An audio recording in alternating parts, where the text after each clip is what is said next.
Hola, ¿qué tal? Muy buenas tardes, bienvenidos a Matices, este espacio de Radio Monumental, que es una producción del Departamento de Noticias, en el que analizamos los temas que son noticia en Costa Rica y en el mundo. Muchas gracias por estar con nosotros en este primer programa de la semana, una semana que les prometo estará muy intensa y con programas muy interesantes, espero, para todos ustedes. Les recuerdo que nos pueden sintonizar en todas las plataformas en las que está Monumental. Estamos en radio en vivo, 93.5 FM, estamos en internet, monumental.co.cr, estamos en CR Móvil, que es nuestra aplicación celular, estamos ya a partir de este instante en Facebook Live, en la cuenta de Noticia Monumental. 5 segundos, hay unas 50 personas con nosotros ya en esos primeros 5 segundos, en Twitter en @monumentalcr. Esta noche el programa lo pueden observar a las 8 en Canal 2 y lo pueden volver a escuchar en Monumental a las 9:30. Hoy invité a la arquitecta Claudia Dobles, quien además es primera dama de la República. Doña Claudia, bienvenida, ¿cómo le va? Muchísimas gracias, don Randall. Muchísimas gracias por el espacio. Muy bien, muchísimas gracias a todas las personas que nos están oyendo y viendo. Muchas gracias. Es la segunda vez que viene. Es la segunda vez. Y se lo agradezco mucho, porque hoy vamos a hablar de muchos temas en los que usted está implicada, entre ellos sus temas prioritarios, y quisiera rozarle un par de temas más.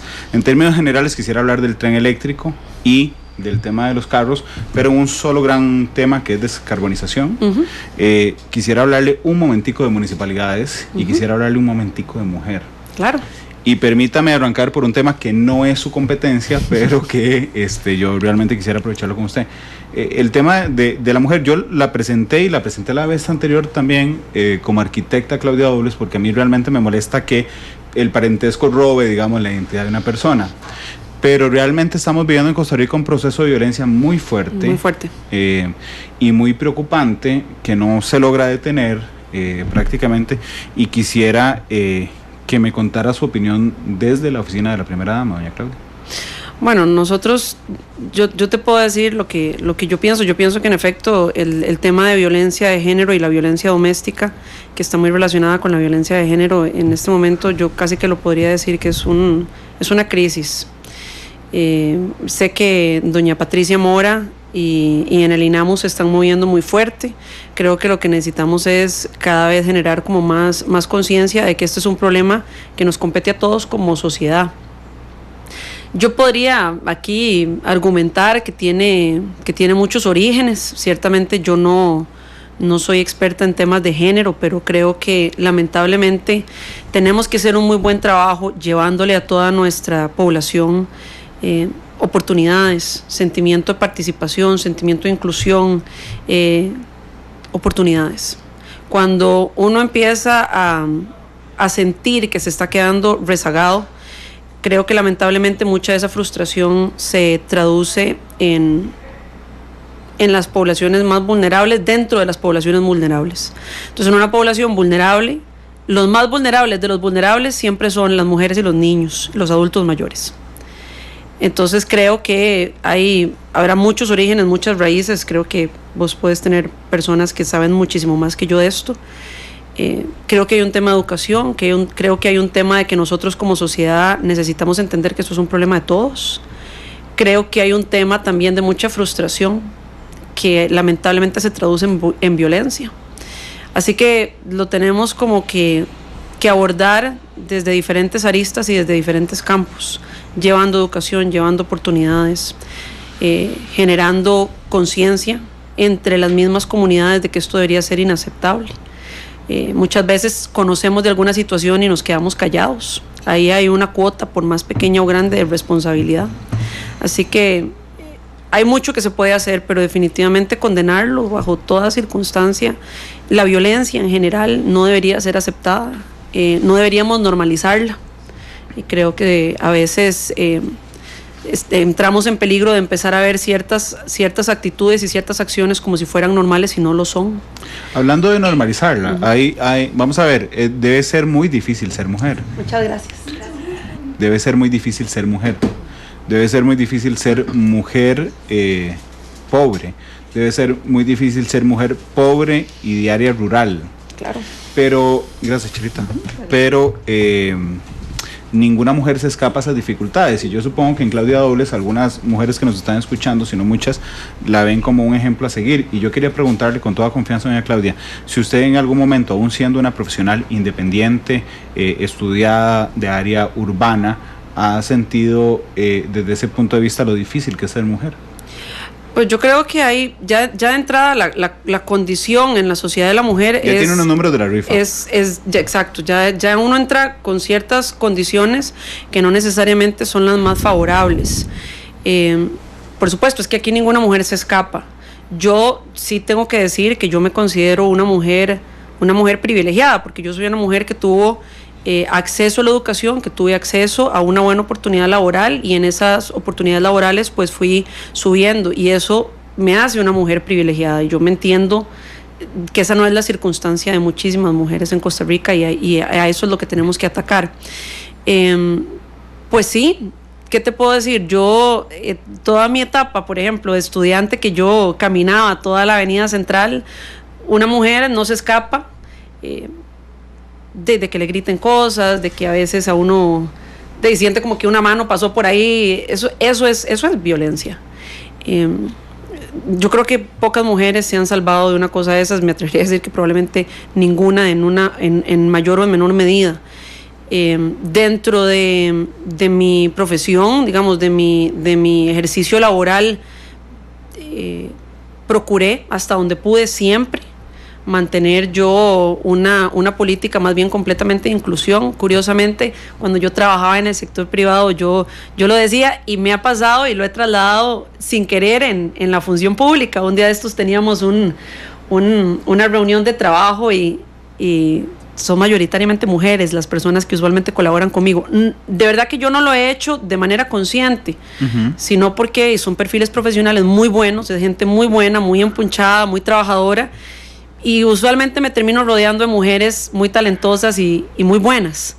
Y yo creo que eso es importante, porque entre más mujeres hayan en puestos de toma de decisiones, en cualquier sector, en el sector público o en el sector privado, entre más mujeres haya en puestos de toma de decisiones, vamos realmente a empezar a incorporar transversalmente el tema de género, porque al final del día una mujer entiende a otra mujer en circunstancias que un hombre, por más sensibilizado que esté, no vive necesariamente, y eso es muy importante.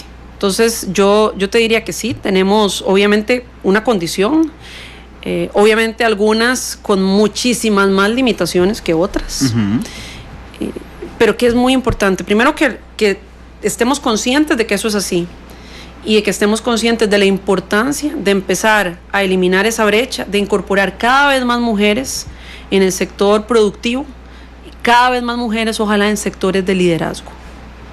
Ahí vamos a empezar a ver diferencias, ahí vamos a empezar a tener voces literalmente femeninas tomando decisiones con una perspectiva que también es de género. Doña Claudia, yo tengo claro que no es su área de expertise, pero creo que uno adquiere conocimiento de dos formas. Uno es estudiando y la otra con experiencia, y la experiencia usted la tiene, así que de ahí me agarré para iniciar con este tema. Pero finalmente le quería preguntar, ¿cuál siente usted que fue la llave en su vida que le permitió no sumarle más números a esa rifa de lo difícil que es ser mujer? La educación. La educación, sin lugar a dudas, la educación. Y está comprobado que las mujeres, entre más nivel educativo tienen, menos propensas, no que haya una garantía, porque nunca hay una garantía, pero entre más nivel de educación tienen, menos propensas son a la violencia doméstica, menos propensas son al embarazo adolescente, menos propensas son a, vamos a decir, aceptar tratos que no correspondan. Entonces sí está completamente relacionado, y entre más inversión hagamos en nuestras niñas, mejor nos va a ir eventualmente en temas de violencia de género, porque una mujer más educada es menos propensa a afrontar ese tipo de problemas. Ya no como Claudia Dobles, sino desde la oficina de la primera dama. ¿En ese gobierno se ha planteado alguna articulación desde el despacho de la primera dama en temas de género? Para todo lo que es movilidad urbana, transporte público y acceso a vivienda, sí. Que son, para esa parte. Para esa parte, sí. Ya las articulaciones generales de políticas macro de género, realmente el liderazgo lo lleva el INAMO. ¿Por qué? ¿Por qué no desde la oficina de la primera dama? Digo, eso es una decisión política, pero ¿por qué?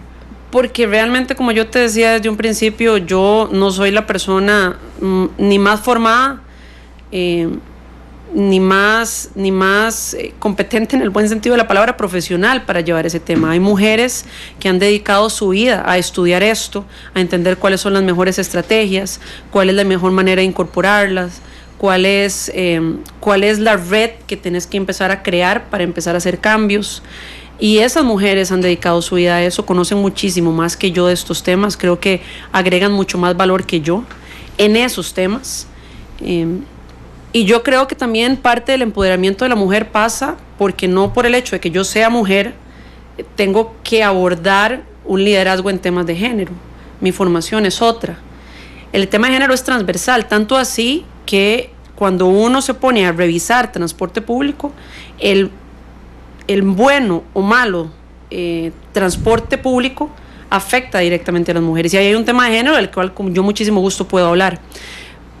Pero a veces también se piensa que por el hecho de que la primera dama sea mujer, tiene que estar involucrada directamente en estos temas, sea que ella lo conozca a fondo o no.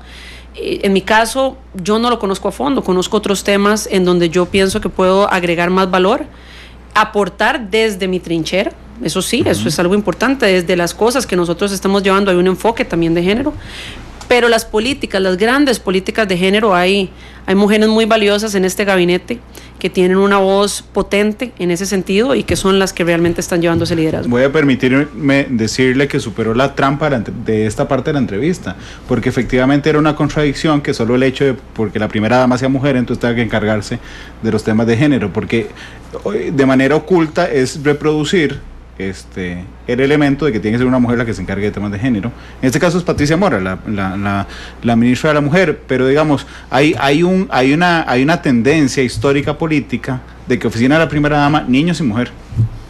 Ha sido como una tradición. Sí, bueno, y usted me dice, no por tener 2 genes X, entonces es su área de expertise, doña Claudia. Sí, no por ser mujer necesariamente sé de temas propiamente de género en donde hay que estudiarlo para poder realmente darle respuestas adecuadas, abordajes que realmente sean estratégicos. Ahora hablemos de su expertise. Hablemos de descarbonización. Uh-huh. ¿Me podría decir desde lo más simple cuál es la meta de descarbonización del país? Llegar a la descarbonización de la economía. Ahora, eso es un proceso, yo con toda honestidad decirte cuándo. Tenemos un plan nacional de descarbonización que se va a presentar a principios del próximo año.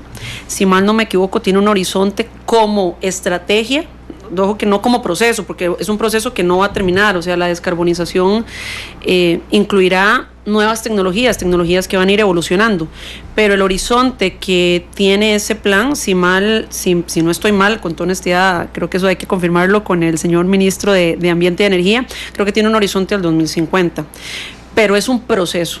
O sea, nuestra economía está completamente amarrada a la huella de carbono, y cuando hablamos de descarbonizar nuestra sociedad, estamos hablando también de descarbonizar nuestra economía. Y eso tiene que tener una estrategia muy bien pensada, una estrategia que vaya haciendo compensaciones.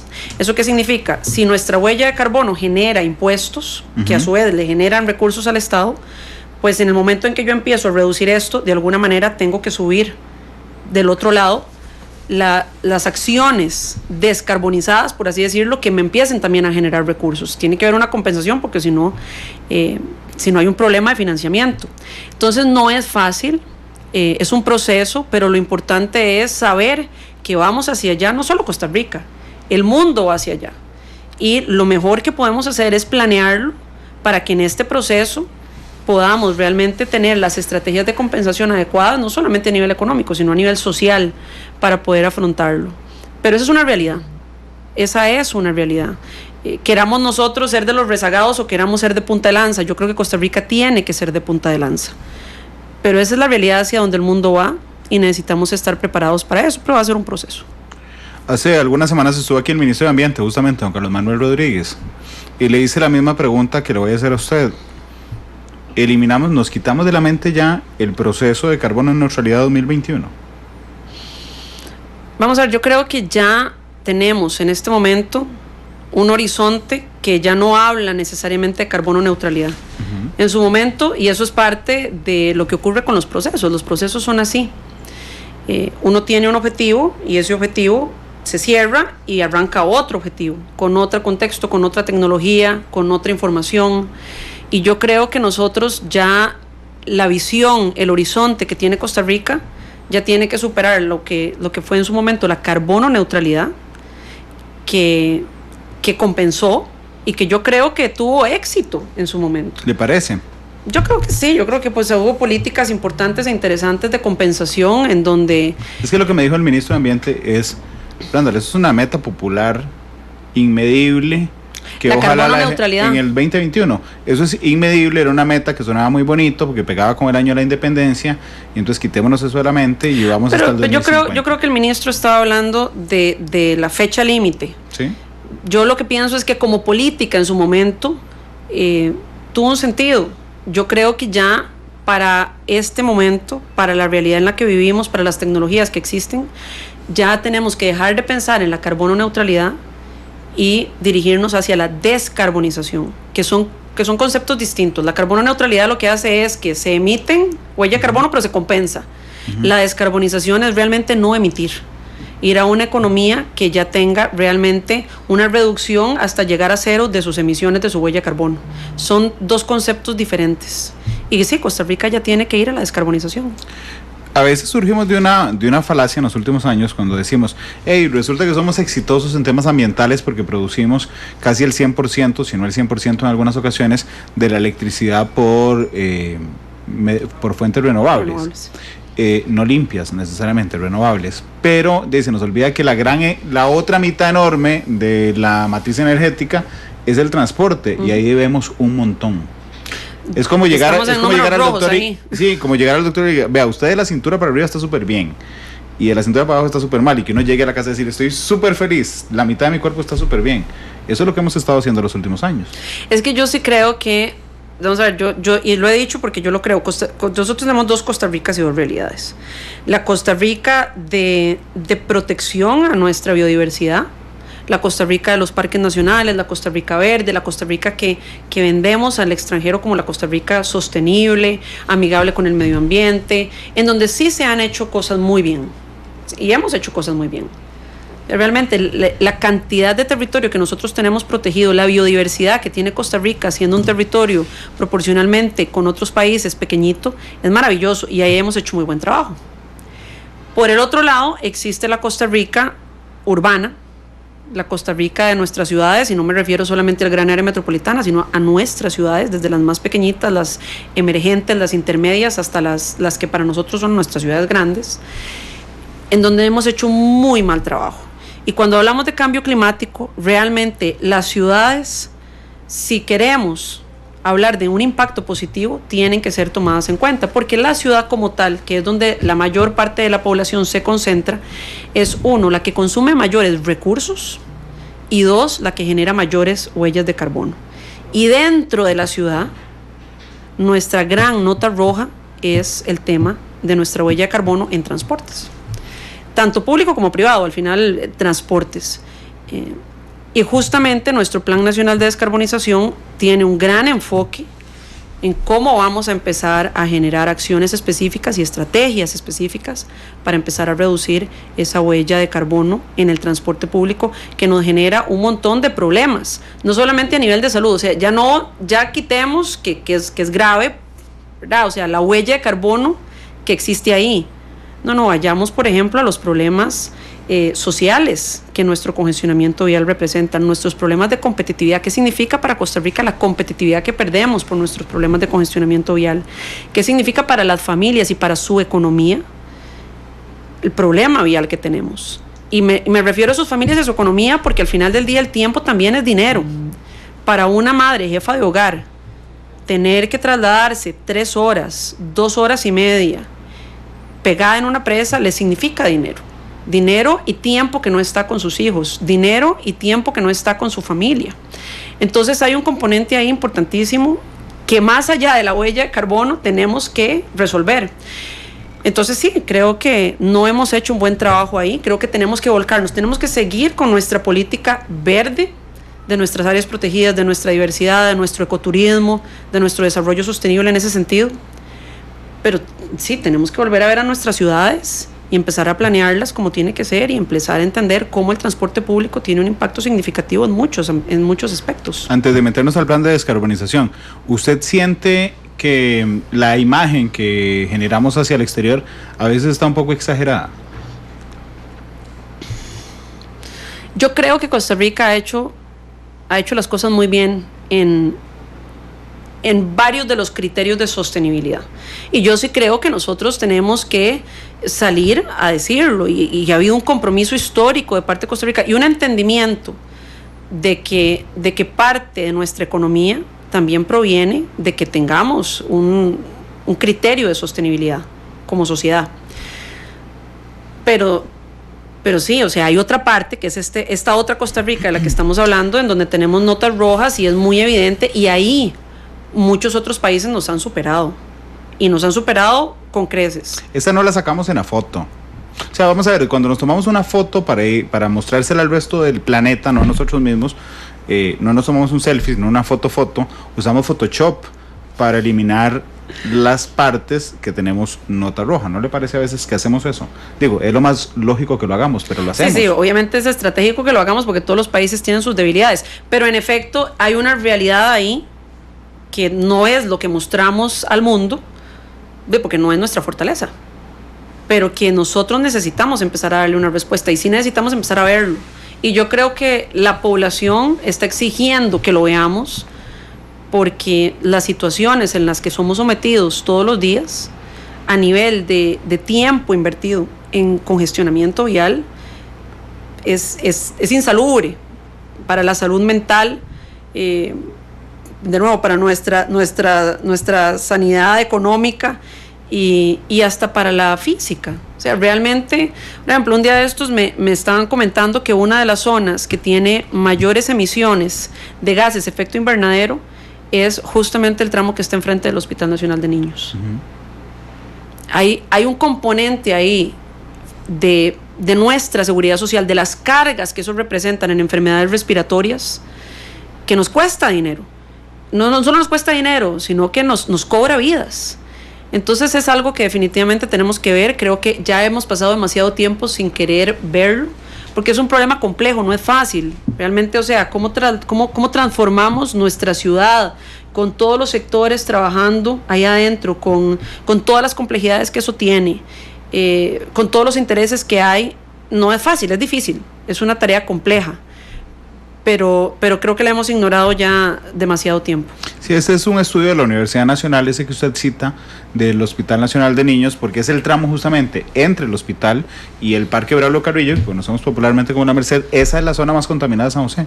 Y es impresionante, ¿verdad? Y prendemos el árbol la primera semana de diciembre y resulta que todos los chiquitos que están ahí, que están asomados al balcón, están respirando todo el humo que existe. Estaríamos, para terminar esa parte, 50-50 en temas ambientales, o nos estamos quedando.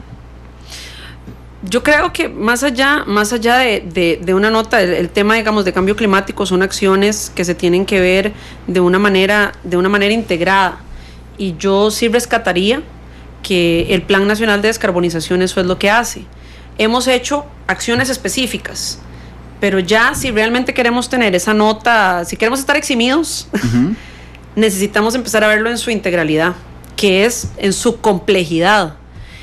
Y eso es lo que hace el Plan Nacional de Descarbonización. Otros países siguen haciendo acciones específicas, algunas muy exitosas, otras pues más acotadas, pero son acciones puntuales que van hacia la descarbonización o hacia criterios de sostenibilidad o hacia criterios amigables con el cambio climático. Pero si realmente le queremos dar una respuesta real, de impacto, responsable y como tiene que ser, lo tenemos que empezar a ver en su integralidad. Y ahí es donde vamos a empezar a tener buenas notas en cambio climático y en sostenibilidad realmente. Hablemos del Recope. Un momento, porque creo que es pieza fundamental en el tema de la descarbonización. Es el Recope, que es una refinadora que no refina, ¿verdad? Que trabaja claramente con el 60% de su personal sin problema, que no es esencial según el Principito y según los jueces de la República. ¿Qué vamos a hacer con Recope? Recope tiene que pasar por un proceso de transformación y yo creo que su presidencia ejecutiva lo tiene muy claro. Parte de la descarbonización, y como yo estaba comentando anteriormente, no solamente pasa por transformar nuestra flota vehicular, tanto pública como privada, en flota eléctrica. Eso está bien, y eso está muy bien porque las condiciones están ahí, porque tenemos una matriz prácticamente 100% de recursos renovables, limpia, que podríamos llamar limpia, etcétera. Hay una plataforma que está dada y eso tenemos que apalancarlo. Pero paralelo a eso, existen otro montón de posibilidades a nivel energético que se están abriendo, que ya están ahí algunas y otras que vendrán, en las cuales también tenemos que invertir y en las cuales tenemos que considerar si realmente queremos llegar hacia la descarbonización. Aquí no se trata de excluir tecnologías, ¿no? Bienvenidas sean mientras tengan esa visión de descarbonización.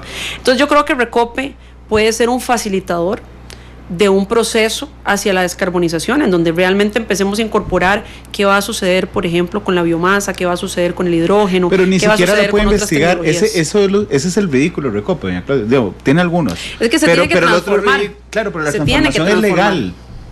Vamos a ver, yo creo que si usted sale hoy a la calle, yo pongo aquí en Facebook o en Twitter, hay que cerrar Recope o hay que abrir el monopolio de Recope, todo el mundo, o sea, realmente es una votación abrumadora. Sin embargo, entiendo que lo que quiere el gobierno de la República y el plan no es cerrar Recope, es convertirlo en una empresa pública que pueda hacer investigación que no puede hacer legalmente en este instante, que pueda tener una participación más proactiva que no puede hacer en este instante y hacer un montón de cosas que la ley orgánica se los impide. ¿Para cuándo podríamos esperar un proyecto que cambie la ley orgánica de Recope? No te podría decir yo esa respuesta. Creo que, de nuevo, la presidencia ejecutiva de Recope tiene una visión. El plan incluye diversos procesos y diversas transformaciones, vamos a ponerlo así.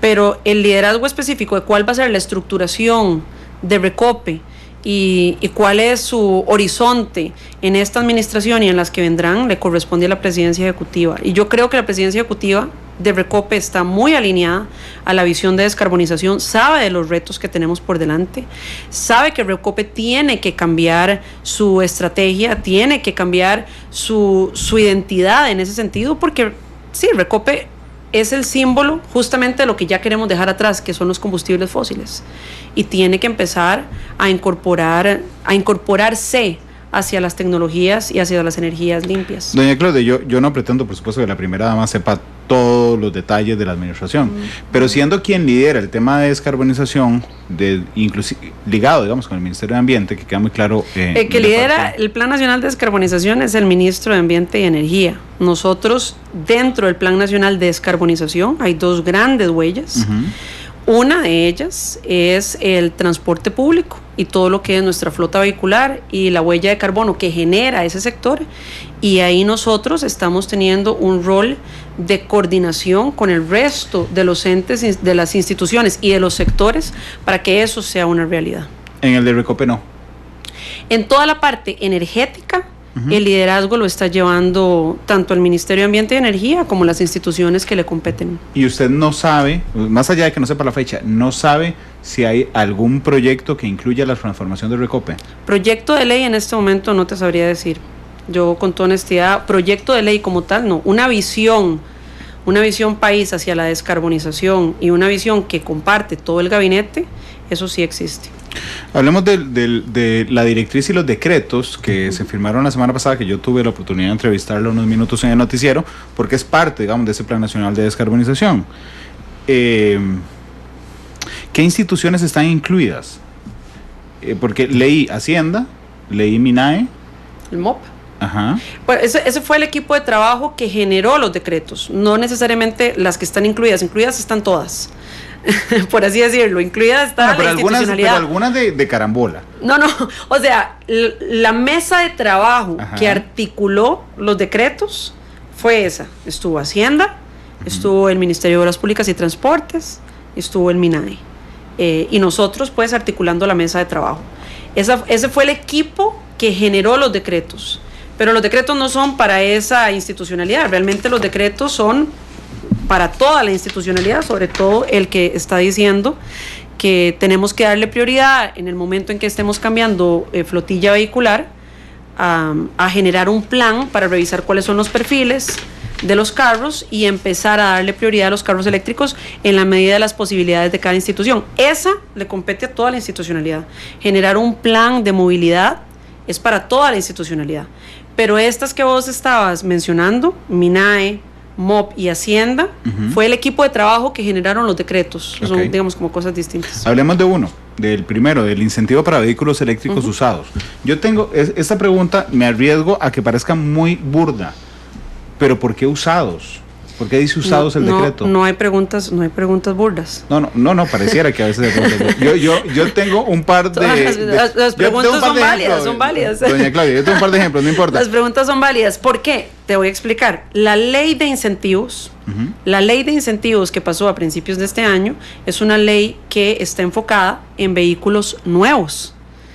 Entonces, es una ley que incentiva la compra de vehículos nuevos. Y eso está bien. Nosotros consideramos que eso está bien. Vehículos nuevos, 0 emisiones. Eso es lo que dice la ley existente. Pero la ley existente no contempla los vehículos usados. Y la realidad es que pues hay una necesidad, y nosotros vemos dentro de este Plan Nacional de Descarbonización y de las iniciativas y de las acciones que tenemos que tomar, si realmente queremos darle un impulso a esto, dijimos, bueno, parte pasa porque estas tecnologías que sean 0 emisiones tienen que ser más accesibles a toda la población. Un vehículo eléctrico nuevo, si bien está exonerado, sigue estando fuera de las posibilidades adquisitivas de gran parte de la población. Ok, un vehículo eléctrico nuevo es para los ricos. Vamos a decir que lo que necesitamos es que esta tecnología sea accesible. Y para ser accesible, usualmente lo que sucede, sobre todo en vehículos eléctricos, que la condición igual no es la misma que con los vehículos de combustión fósil, por el tipo de mecanismo de operación de motor que tienen, vos podés conseguirlos a mucho más bajo precio si son usados, sin un desgaste equivalente al que tendría un vehículo de combustión, ¿verdad? Porque son motores completamente distintos. Y lo que estamos buscando es que sean más accesibles. Y la realidad es que para que sean más accesibles necesitamos que sean vehículos usados, que ya tienen un precio de mercado mucho más accesible, eso por un lado. Y dos, aún para los vehículos nuevos, lo que queremos y las acciones que estamos tomando es ver cómo diversificamos la oferta que hay en Costa Rica, o sea, cómo incorporamos diversidad de modelos, porque ya a nivel mundial uno puede conseguir diferentes tipos de modelos de vehículos eléctricos que son muchísimo más accesibles, aún nuevos. Pero que todavía me dijo usted $12,000, me dijo. $12,000 uno se puede conseguir un vehículo de diferentes marcas ya usado. Okay. $12,000 es algo que podríamos llamar, digamos, no voy a decir, hay obviamente variaciones, pero puede rondar en $12,000. Hay algunos hasta que pueden ser más baratos. También lo que necesitamos es que haya más modelos, porque de repente hay modelos muy caros, hay modelos es porque el mercado es muy chiquitico. O sea, yo entiendo que esto suena concho, pero usted tiende a ser particularmente directa.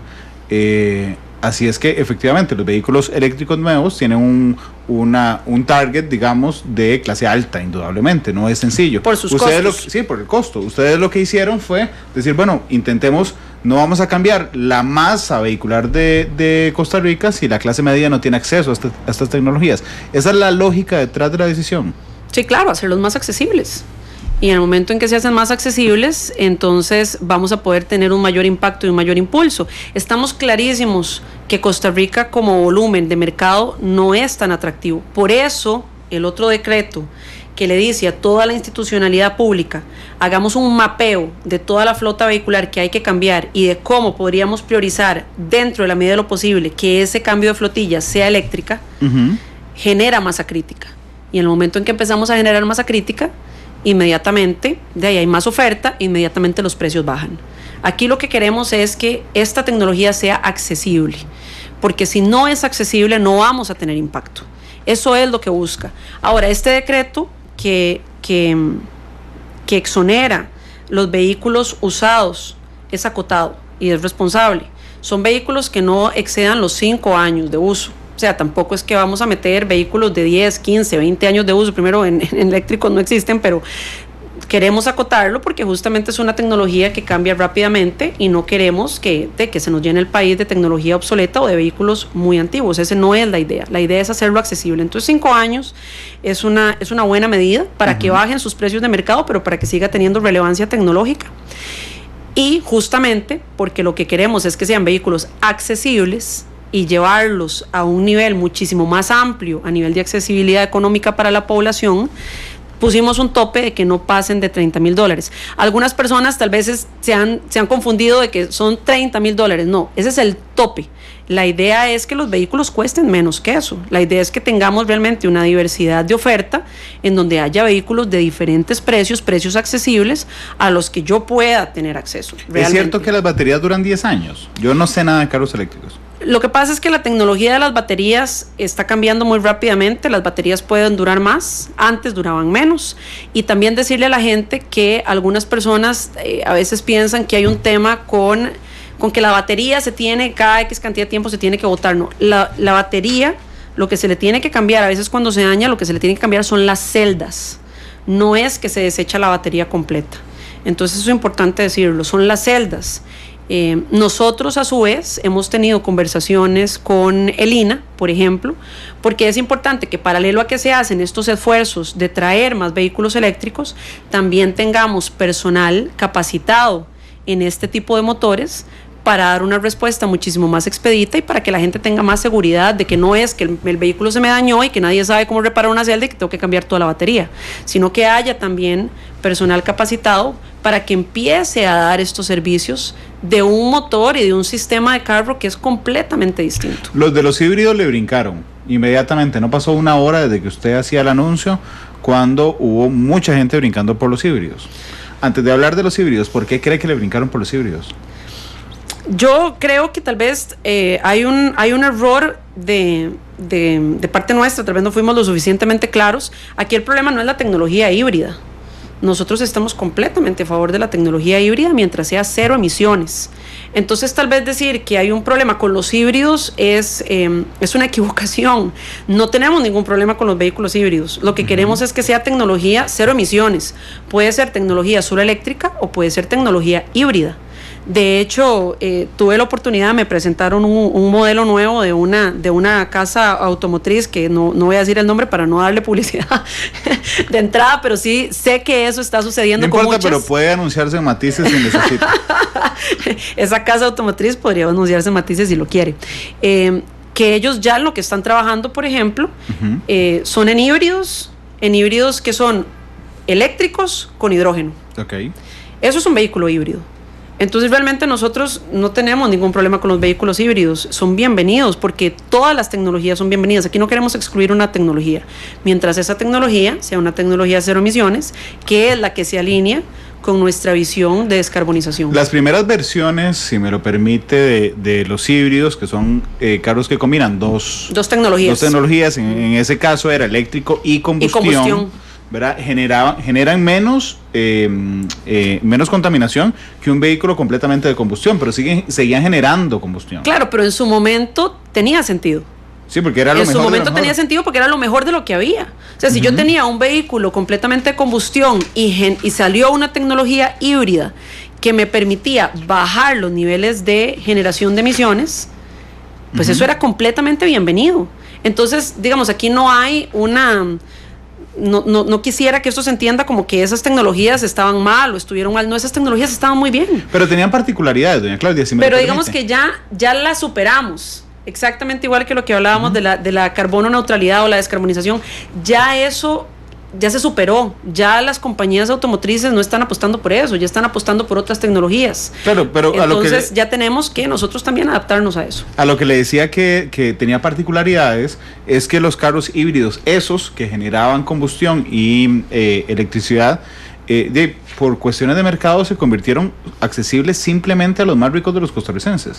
Lo que empezó lo que sucedió, y porque sencillamente el mercado es así y eso es importante que nosotros hicimos una revisión en un contexto en donde tal vez la gente dice, puña, pero ¿cómo se están exonerando vehículos mientras nosotros estamos hablando de un contexto, ¿verdad?, de finanzas públicas complicado? Nosotros hicimos una revisión responsable, bastante responsable, Y aquí sí, el sistema de compensaciones de las que hablábamos tiene sentido. Por un lado, dijimos, ¿cuáles son las acciones que necesitamos tomar para empujar esto? Y eso fue, bueno, entonces ¿qué necesitamos? Bueno, necesitamos que los precios sean más accesibles. Y para que los precios sean más accesibles, ¿qué necesitamos? Bueno, necesitamos incorporar vehículos usados eléctricos para que la gente pueda acceder a ellos. Pero por otro lado, también se ha hecho una revisión responsable dentro de este contexto fiscal de cuáles eran las exoneraciones existentes que tuvieron una razón de ser. O sea, realmente yo pienso que tenían una razón de ser en su momento, pero que ya para nuestro contexto, para nuestra realidad tecnológica, para nuestra visión país, ya no aplican. Pero además no generaron el efecto deseado. Lo que pasa es que ese decreto en su momento, ese decreto de vehículos que eran bajos en emisiones, porque sí tenían emisiones, pero digamos que eran mejores, de una tecnología más limpia. Eran light, no cero. Eran bajos, no cero. Eran bajos, no cero. No tenía un tope de precio, y esa sí fue una lección aprendida justamente para que no nos pasara eso en este decreto nuevo. Este decreto nuevo tiene un tope. ¿Eso qué significa? Bueno, vos puedes conseguir un vehículo usado de 5 años, todo lo que yo estoy diciendo, cero emisiones, que igual cuesta $80,000. Bueno, una persona que ya de todas formas va a pagar un vehículo de $80,000 en este momento y bajo este contexto no requiere que se le haga una exoneración de impuestos. Es en su momento ese decreto, el decreto que se derogó, el de las tecnologías bajas en emisiones, pero no necesariamente cero emisiones, no tenía un tope. Entonces, pues sí estábamos exonerando vehículos que eran muy caros. No tenía ni límite de precio, no ni límite de precio, tiempo. Ni límite de tiempo. Que eso es una crítica ya en términos generales a las exoneraciones. Este país tiene vigentes exoneraciones desde los años 40 y 50, es una locura. Este nuevo decreto sí tiene límite de tiempo, ¿verdad, doña Claudia? Es que de todas formas los decretos, vamos a ver, los decretos se podrían, yo con toda honestidad, que ese decreto no tuviera límite de tiempo, la realidad es que los gobiernos de manera responsable deberíamos estar haciendo una revisión de nuestras exoneraciones constantemente para revisar qué aplica y qué no aplica, qué dentro de nuestra economía, de nuestra visión país, en el contexto que sea, sigue siendo vigente. Pero este lo tiene. No. Este lo tiene, dice, exonérese por 4 años, exonérese por 5. O sea, la vigencia del decreto, ¿cuánto es? No. ¿verdad? El decreto no, está abierto. El decreto sí está abierto porque se puede derogar. Pero tiene, pero tiene una revisión de 5 años. Tiene una revisión de 5 años. Ok, bueno, le compro la revisión. Porque justamente la crítica era esa. Cuando usted genera un montón de decretos, digamos, quedan perdidos en el ordenamiento jurídico y el gobierno que seguirá no vendrá a decir, a ver, tráigame todos los decretos del gobierno anterior. Bueno, eso no pasa. Nosotros, pues, las exoneraciones, por lo menos a nivel de transporte público, los estamos revisando para ver, de nuevo, cuáles ya no aplican, cuáles tenían sentido, pero ya no lo tienen. Y eso es un ejercicio sano. Es un ejercicio que de todas formas deberíamos hacer. Doña Claudia, Alberto Carballo Quintana me hace una pregunta a mí, pero como yo no sé nada del tema, le voy a pedir que se la responda usted, por favor, porque me dice, y de ahí, Randall, ¿qué querés? 0 emisiones, entonces, nada es perfecto. Es que sí hay 0 emisiones, doña Claudia. Es que sí hay tecnologías 0 emisiones. Sí existen. No sé si no estoy entendiendo bien tal vez el comentario. No, yo creo que sí está entendiendo bien el comentario. Yo creo, con todo respeto, don Alberto, yo lo que le estoy preguntando a la primera dama es, respecto a los híbridos que generaban combustión y electricidad, que se generaba energía a través de esto. Que si lo que esperábamos era 0 emisiones. Sí, claro, porque hay 0 emisiones. Ese es el mensaje. Más bien ese es el mensaje. Sí, lo que esperamos es 0 emisiones, porque ya la tecnología existe y porque sabemos que con estas acciones podemos llevar esa tecnología a un punto que sea accesible para la ciudadanía. Eso es justamente lo que estamos buscando. Entonces, porque sí existe. Sí quería hacer eso. Sí, esa es la búsqueda realmente. O sea, lo que queremos es, ya para este punto, 2018, existe la tecnología 0 emisiones, existen diversos modelos 0 emisiones y lo que necesitamos es que esa tecnología sea accesible para nuestra población. Hay intereses muy importantes detrás de todo, pero particularmente detrás de los híbridos. En particular, que usted sepa, después de su anuncio, ¿ha recibido alguna presión usted o el gobierno de la República respecto al tema de los híbridos? Porque yo he escuchado a exdiputados, a empresarios, a dueños quejarse de esto. Pues yo supongo que pues deben tener sus preocupaciones. Justamente nosotros intentando prever que tanto las compañías de importación de estos tipos de vehículos, ellos hacen su plan anual de ventas, y nosotros intentando entender eso y siendo respetuosos de eso.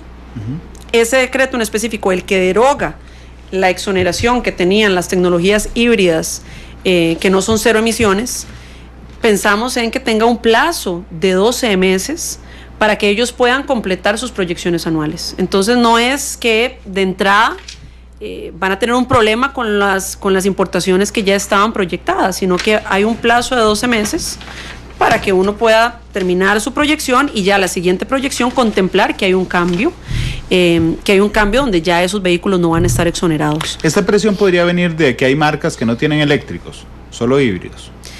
Yo con toda honestidad siento que en general somos a veces reticentes. Nuestra naturaleza es que somos reticentes a los cambios, nos da miedo, pero también la realidad es que el mundo va hacia una dirección que Costa Rica comparte, una dirección que tenemos que ir. O sea, hace como un mes, me parece que estando yo justamente en las sesiones de trabajo, poquito antes de estar en las sesiones de trabajo de Fondo Verde del Clima, Naciones Unidas sacó su informe, la IPCC saca su informe donde dice que realmente el tema del cambio climático es muy serio, que las proyecciones y las metas que se habían dispuesto tienen que ser más agresivas, que los gobiernos tienen que tomarse esto con muchísima más seriedad, porque si no vamos a tener que empezar a ver consecuencias que son nefastas. Y yo creo que en Costa Rica nosotros año tras año sufrimos los problemas de cambio climático. Ahora, bueno, nos estamos preparando de antemano, por ejemplo, para el fenómeno del Niño.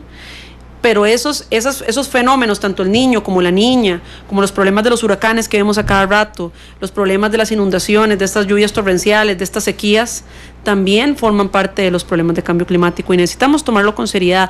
Esas crisis se llevan una fuerte cantidad de nuestro Producto Interno Bruto, y cuando hacemos las proyecciones a futuro, si no tomamos medidas de adaptación, no nos da el bolsillo para los problemas que vamos a tener. Necesitamos realmente prepararnos con gestiones de prevención y de adaptación, y parte de eso es, bueno, y que todos tenemos que poner de nuestra parte, y la tecnología ya nos está dando herramientas para que lo hagamos. Entonces, en estas transiciones siempre hay miedo, y en estas transiciones a veces hay sectores que se sienten en riesgo, o se sienten que van a perder con esto.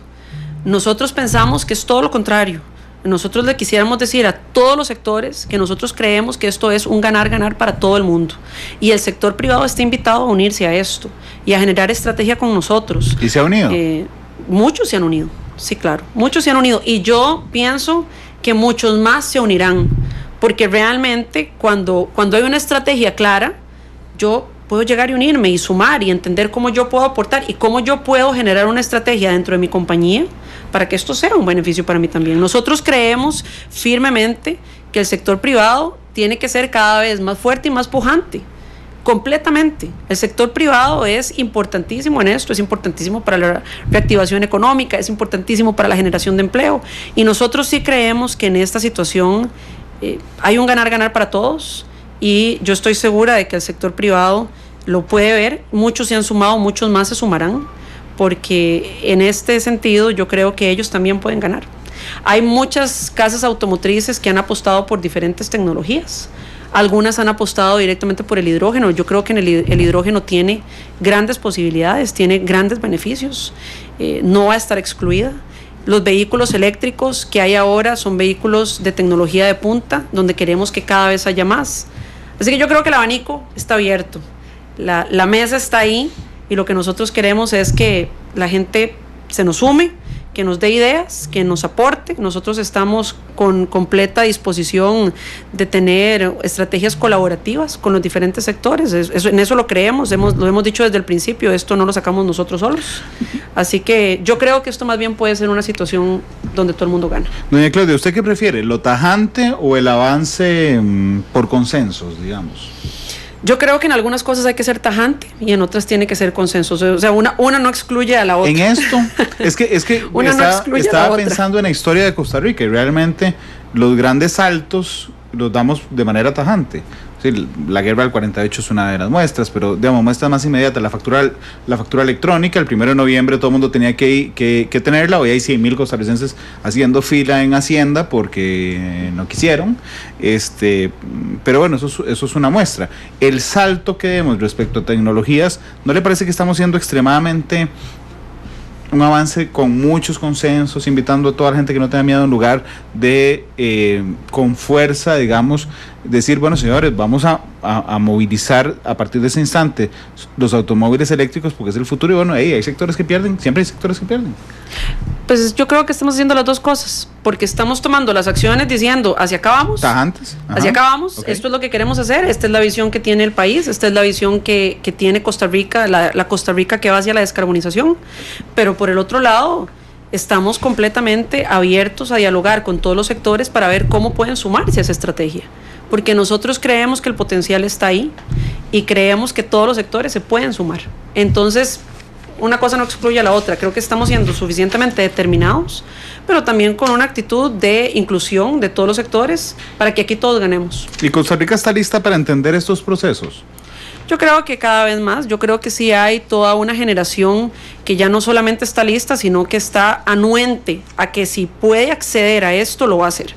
O sea, yo sí creo que hay todo un sector de nuestra población que si tuviera que escoger un carro de combustión y un vehículo cero emisiones que cuesten lo mismo, va a escoger siempre el de cero emisiones. Sí.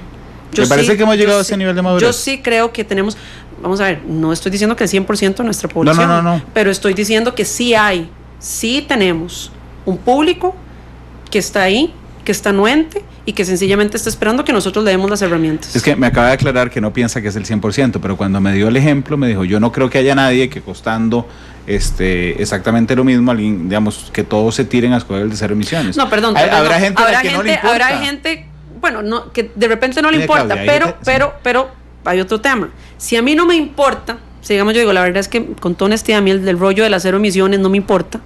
Sí, a mí lo que me importa es el carro. ¿Sí? Hay un factor que sí le podría interesar. A ver. Decir que un carro de combustión y un carro eléctrico, que cuesten lo mismo. Digamos que yo digo, bueno, a mí, con toda honestidad, que sea cero emisiones o no, me da lo mismo. Bueno, este eléctrico le va a costar a su bolsillo mensualmente menos que este de combustión. Ya sé cuál es la estrategia de subir la gasolina. No, yo no he tenido nada que ver con eso. Eso responde a otros factores en los que también estamos intentando tomar acciones. Casa Presidencial no habla con el Tesoro de los Estados Unidos para subir las tasas de interés y eso. Hay gente que dice que se pusieron de acuerdo con Trump y que subieron la tasa de interés en Estados Unidos y subieron el tipo de cambio aquí para promover el plan fiscal. Sí, bueno, hay teorías hay muchas realidades, es que estamos pues trabajando por lo que sea mejor para Costa Rica. Entonces sí decirle a la gente que si tal vez a usted, señor o señora, no necesariamente le interesa el tema de las emisiones, hay un tema que sí es muy importante, que es que económicamente un vehículo eléctrico tiene buen sentido, o sea, es bueno para los bolsillos de las familias, así que le va a salir más barato al final del mes. ¿Es cierto que solo para ciudad? No. Lo que sí sucede, y por eso nosotros, por ejemplo, en el decreto que se está generando para hacer todos los perfiles de cambio de flota vehicular para las instituciones, es cierto que, digamos, hay algunos vehículos, digamos, de trabajo con características muy específicas donde no necesariamente podamos conseguir el modelo idóneo eléctrico. Entonces, a la institucionalidad y a la gente no se le va a pedir lo imposible. ¿No? O sea, eso está fuera de cualquier tipo de buen criterio. Entonces, no. La respuesta es no es solamente para vehículos urbanos, pero también la respuesta es, habrá vehículos de trabajo muy específicos en donde todavía no tengamos los modelos eléctricos que se requieren. Pero para una persona en general que tal vez lo que le está preocupando es, a mí me gusta ir a la playa. Ajá. No, hay vehículos eléctricos. Yo voy a Cartago y tengo que subir Ochomogo todos los días. No hay ningún problema. Hay vehículos eléctricos que lo hacen perfectamente bien. Esa es una de las preocupaciones de la gente que he ido registrando a través de redes sociales, y la otra es que nos convirtamos en una especie de chatarrero de vehículos eléctricos viejos, aunque el decreto tiene un límite de 5 años. No, para nada. Realmente yo digo, vuelvo a repetir, está acotado a vehículos de no más de 5 años de antigüedad. Realmente un vehículo de 5 años o menos, porque es hasta 5 años, un vehículo de hasta 5 años de antigüedad no va a convertir a Costa Rica en una chatarrera. Así que por ese lado creo que los costarricenses pueden estar despreocupados. También decirles, para las personas que honestamente y de manera muy válida tienen preocupación por el tema de la chatarra, que por otro lado también estamos tomando acciones para entender gestión de residuos, para entender qué vamos a hacer, en efecto, con la chatarra que se genera de manera natural, cómo la vamos a manejar, qué vamos a hacer con eso, cuáles van a ser los protocolos, cómo vamos a manejar residuos que eventualmente podían ser catalogados como peligrosos, cuál es el protocolo para su manejo. Esas acciones también se están tomando. O sea, por eso, importante decirlo, una cosa que está caracterizando a Costa Rica, a diferencia del resto del mundo, es que la estrategia que nosotros estamos planteando es una estrategia integral. O sea, que si estamos pensando en esto, también tenemos que pensar en acciones complementarias que puedan potenciar que todo el proceso sea exitoso. Entonces, así como estamos acotando este decreto solamente a vehículos de hasta 5 años de antigüedad con un tope de precio para su exoneración, también por otro lado se están generando mesas de trabajo y se están generando acciones para manejar residuos en general. Ya no solamente de carros, o de vehículos o de chatarra, sino en general. En general, eso es un tema que estamos abordando con seriedad, que es importante, que tiene implicaciones en la salud también de la ciudadanía. Así que eso también lo estamos abordando. Aquí le estaban preguntando en Twitter, para cerrar el tema de los carros y pasar al tren eléctrico, que si usted sabe cuánto es el costo de reemplazo. Pues vamos a ver, doña Claudia no es mecánica ni vendedora de carros, pero si es accesible, por lo menos para el de reemplazo de la batería. De la batería. No, con toda honestidad no le sabría decir, pero me comprometo a revisar el Facebook y a darle la respuesta.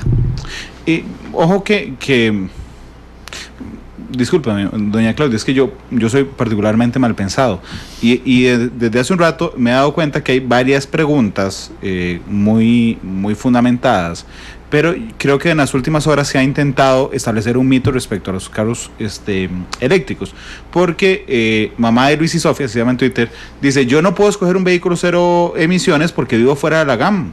No tienen suficiente autonomía para que yo pueda viajar, por ejemplo, de Guanacaste a San José en un solo día. No, claro que sí. Los vehículos eléctricos actualmente tienen una autonomía muy considerable. Me parece que estamos hablando de más de los 250 kilómetros. Así que ciertamente desde Guanacaste hasta San José, mamá de Luis y Sofi, usted con un vehículo eléctrico lo puede hacer perfectamente. Pero además hay puestos, también, ¿no? Decirle, a eso me refería, también decirle que como estamos abordándolo de una manera integral y estamos intentando no dejar ningún cabo suelto, se está trabajando con el ICE una estrategia para implementar mayor infraestructura de electrolineras, o sea, puestos donde usted puede llegar a recargar su vehículo eléctrico.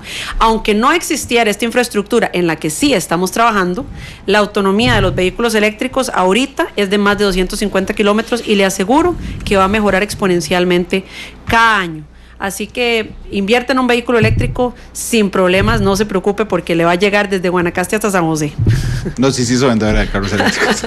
Me equivoqué. No estoy hablando de ninguna marca. 3:1, permítame ir a una pausa comercial y regresamos a hablar del tren eléctrico. Claro que sí. Vamos a la pausa y volvemos. Gracias a todas las personas que están en Facebook Live con nosotros. Les recuerdo la repetición de este programa hoy a las 9:30 a través de Monumental y a las 8 en Canal 2. Vamos a la pausa y volvemos.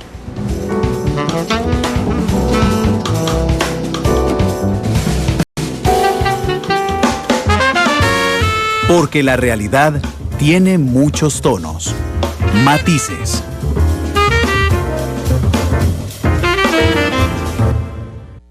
La actualidad, sus tonos, sus contrastes. Esto es Matices.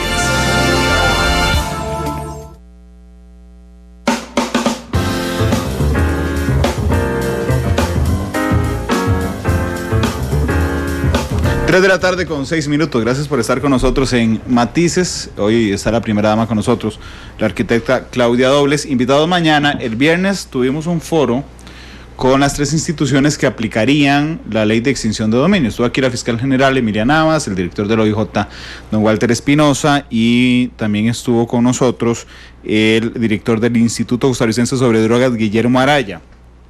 Recordarán ustedes que en ese programa llamaron 2 diputados a quienes yo les prometí darles espacio esta semana. Bueno, mañana es el foro ese, estará Pablo Abarca con nosotros, que es diputado del PUS, que estará Zoila Bolio, que es diputada del PIN, estará Gustavo Viales, que es diputado de Liberación Nacional, estará Víctor Morales Mora, que es diputado del PAC, estará don Fabián Bolio, que es abogado constitucionalista, todos ellos aquí sentados hablando sobre la ley de extinción de dominio. Así es que invitados mañana a la 1:30, mañana juega la sub-20 contra equipo por definir, decía el correo, es que no sé contra quién es el partido, pero bueno, mañana a la 1:30 de la tarde.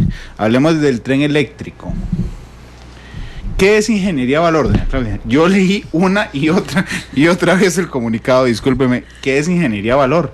Okay, cuando uno está en la ingeniería de valor, primero decir que es algo completamente normal. Es un proceso completamente rutinario dentro de los procesos en el sector construcción o de infraestructura. Entonces, cuando uno está en un proyecto, es más, en una casa, si usted en algún momento ha incursionado en construir su casa, usted probablemente ha hecho un proceso de ingeniería de valor sin que usted haya sabido que ese es el término técnico. ¿Qué es la ingeniería de valor? Que usted tiene un presupuesto para su casa y que cuando usted va por cierto porcentaje de avance, usted se sienta y le dice, ojalá a su equipo de profesionales, el que está ayudándole, o a su maestro de obras, o a la persona que le está ayudando a usted con su casa, le dice, ¿y esto cuánto cuesta? Porque yo lo que tengo es tanta plata. Y a usted le dicen, vea, de ahí se nos está pasando por tanto. Entonces usted lo que dice es, ¿qué podemos ¿qué podemos mejorar, eficientizar de esto para que lo lleguemos al presupuesto adecuado? A ese proceso se le llama ingeniería de valor. Es un término técnico básicamente para decir costo-eficiencia en un proceso, en el que usted sigue manteniendo la casa que usted anhela, pero se mantiene responsable con lo que financieramente puede pagar. Eso mismo es lo que nosotros hicimos. Nosotros queremos un proyecto de una inversión pública importante, un proyecto que es prioritario para el país, un proyecto que creo que la población está solicitando. Queremos invertir en infraestructura pública, porque eso genera desarrollo, porque eso genera reactivación económica, porque eso nos trae un montón de potencialidades y externalidades positivas. Dicho eso, la realidad es que estamos en un contexto financiero complicado y tenemos que ser responsables con las inversiones públicas que hacemos. Siempre tenemos que ser responsables, pero en este contexto hay una mayor responsabilidad de asegurarnos que la propuesta que estemos poniendo sobre la mesa sea la propuesta mejor y la más adecuada para nuestro contexto y nuestras finanzas. El costo proyectado, perdón, es de $1.235 millones. Ese es el costo que nos está dando la ingeniería de valor. El costo que teníamos originalmente con la revisión era un costo mucho mayor. Se hizo una reducción, me parece que como del 46% del costo, sin que eso vaya en detrimento de la técnica. Entonces, la ingeniería de valor lo que recopiló fue la documentación que teníamos de la administración pasada, el estudio de prefactibilidad que hizo la administración pasada. Decir también que muchas de las críticas de la población es que hay un montón de estudios y que esos estudios se pierden. No los perdimos. Recopilamos la información de la administración pasada y también recopilamos 2 estudios que eran los que se habían hecho anteriormente, que eran los que tenían un nivel de documentación más riguroso. El primero, que es el de Ingevix, que se hizo, me parece, ese fue el de la administración de doña Laura Chinchilla.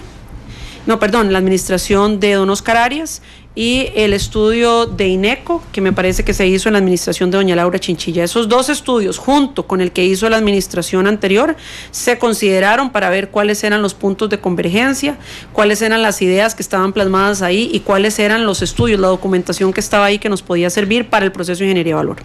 Eso se hizo en estos primeros 6 meses de administración, justamente para pasar a la etapa de factibilidad, que es no solamente donde se genera el diseño base, sino donde se van a generar los términos de referencia y el borrador para el cartel de licitación, que eso fuera de acuerdo a una ruta de costo-eficiencia. O sea, que no invirtiéramos en la factibilidad de algo que no tiene viabilidad económica. No hacer un ICE.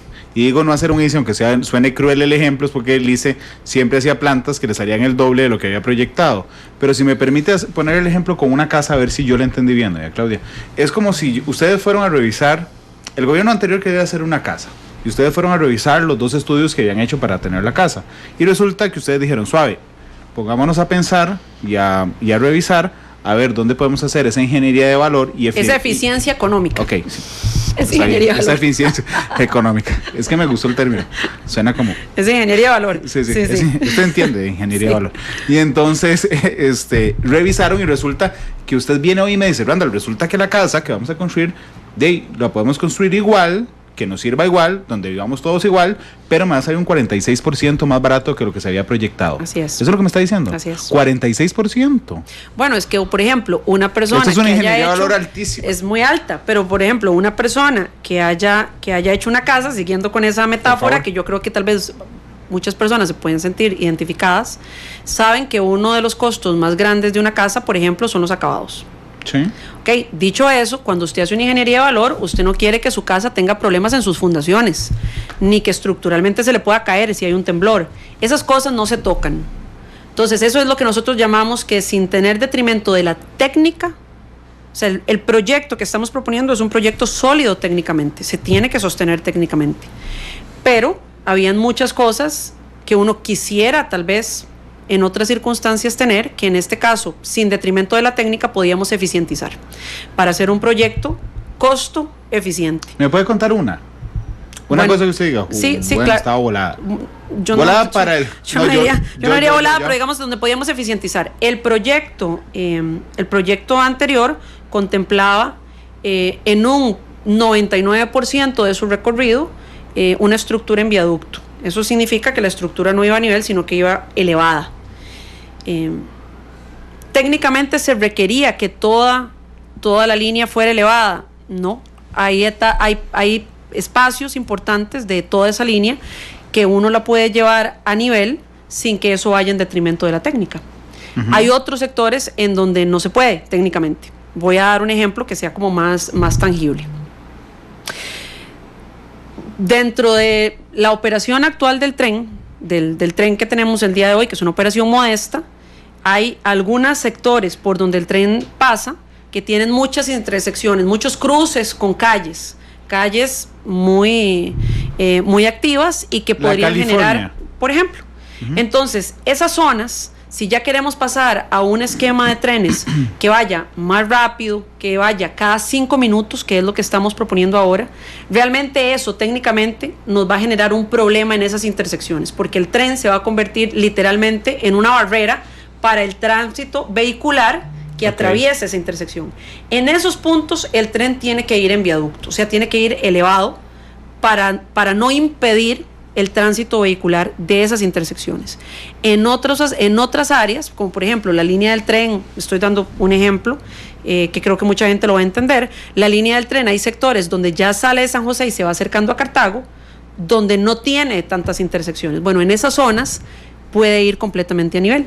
Y tal vez decirle a las personas que nos están viendo y escuchando, como para que tengan una idea, si 1 kilómetro lineal de vía a nivel nos cuesta 10 colones, por decir algo, nos cuesta 10 colones, en viaducto nos cuesta 20, o sea, nos cuesta el doble. Pero se ve muy chiva. Es que más allá de que se vea o no se vea, lo importante es si funciona o no funciona para su propósito. El ejemplo, sí, doña Claudia, ahora sí, mi comentario burdo de que se ve muy chiva es para ejemplificar que a veces hacemos cosas porque suena muy bien, o sea, cuando uno le dice a la gente, vamos a hacer un tren elevado en todo el gran área metropolitana, suena chivísima, pero realmente nos tira los costos encima, no es necesario, y finalmente podemos hacernos una pregunta que creo que ustedes se hicieron y que muy pocas veces nos hacemos en este país, y es, ¿y para qué? Y bueno, llegaron a la conclusión de que no es necesario. No es necesario en el 99% sí. de la línea. Digamos, es necesario en ciertas secciones. Así es. Ok. 73 kilómetros. No es que pase, sí pase todos los días por ahí. 73 kilómetros, 4 provincias, 15 cantones. Así es. Aprovechando el actual derecho de vía. Ese es otro cambio fundamental.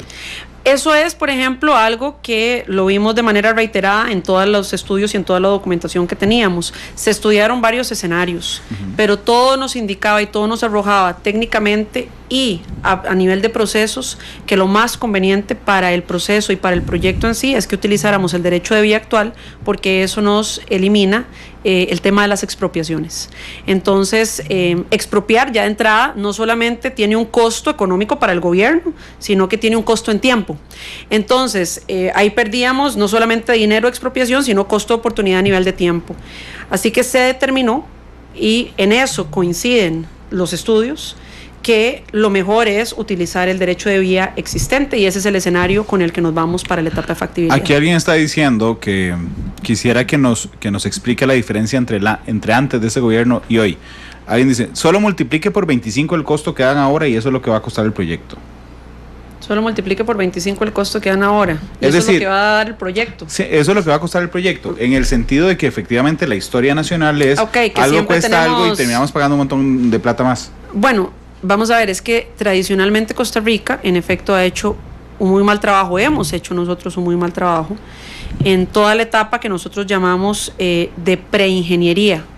Aquí todo es ingeniería de valor, preingeniería, perdón, la preingeniería básicamente es todos los estudios que uno hace antes de que uno adjudica y construye. Eso significa, volviendo a la casa, son todos los presupuestos que usted revisa en su casa antes de construirla.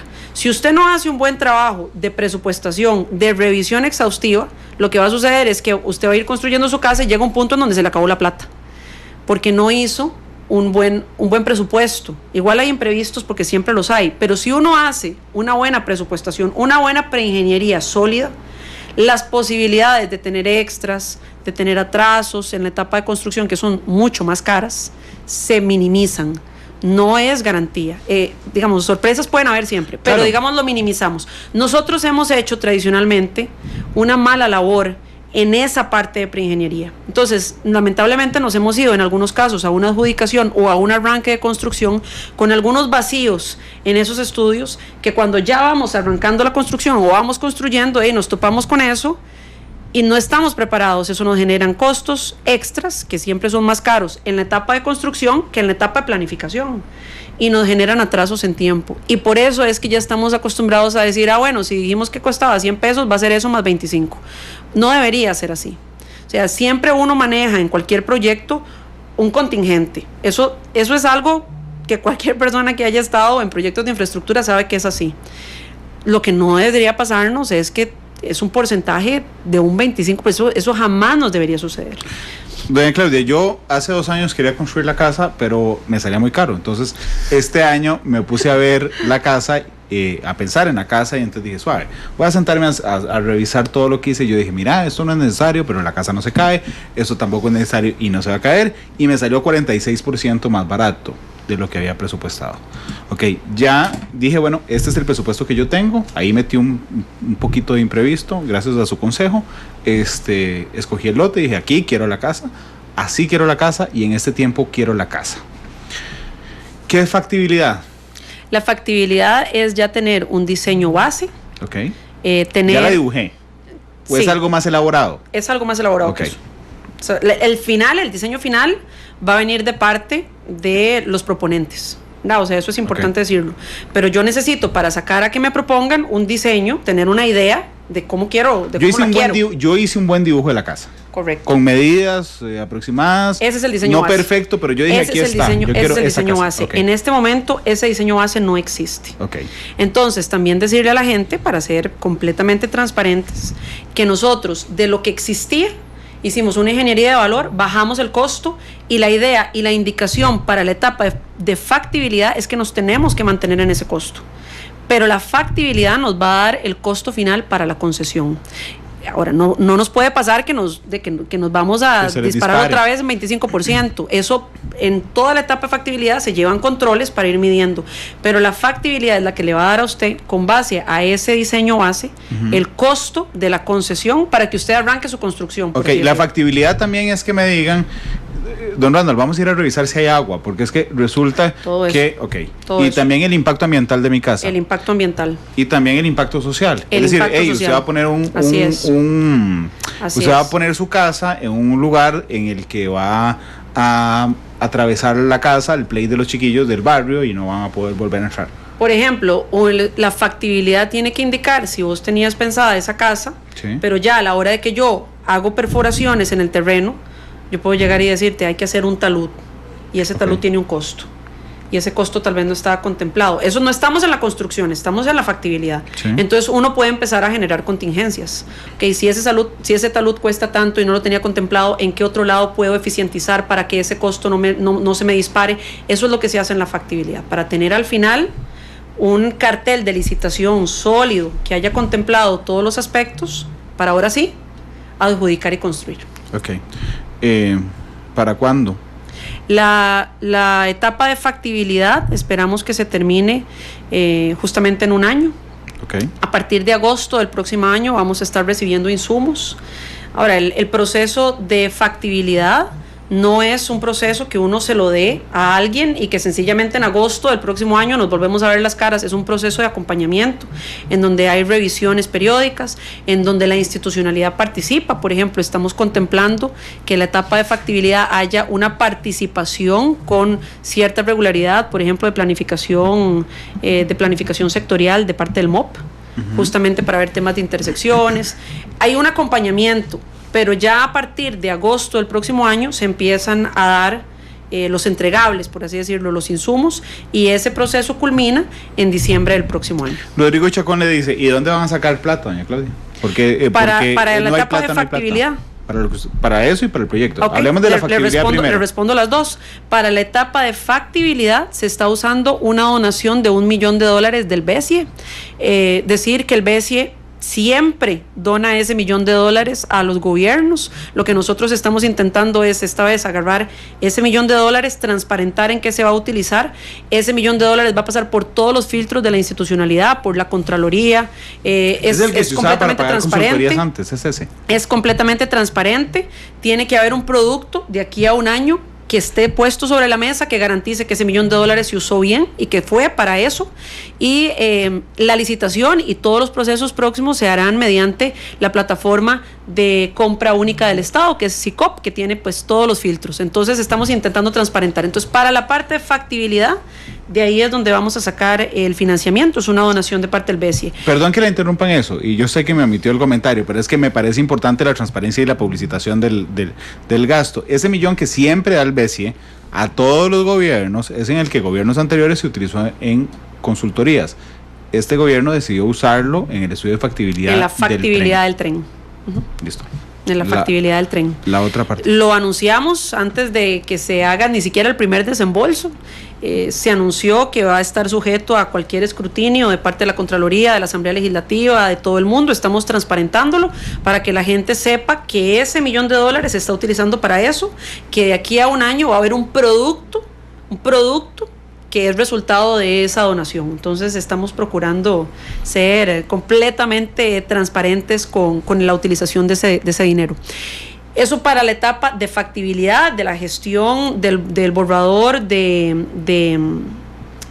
cartel de licitación, que forma parte de la factibilidad, y de los términos de referencia para la etapa de licitación, que forman parte de la factibilidad.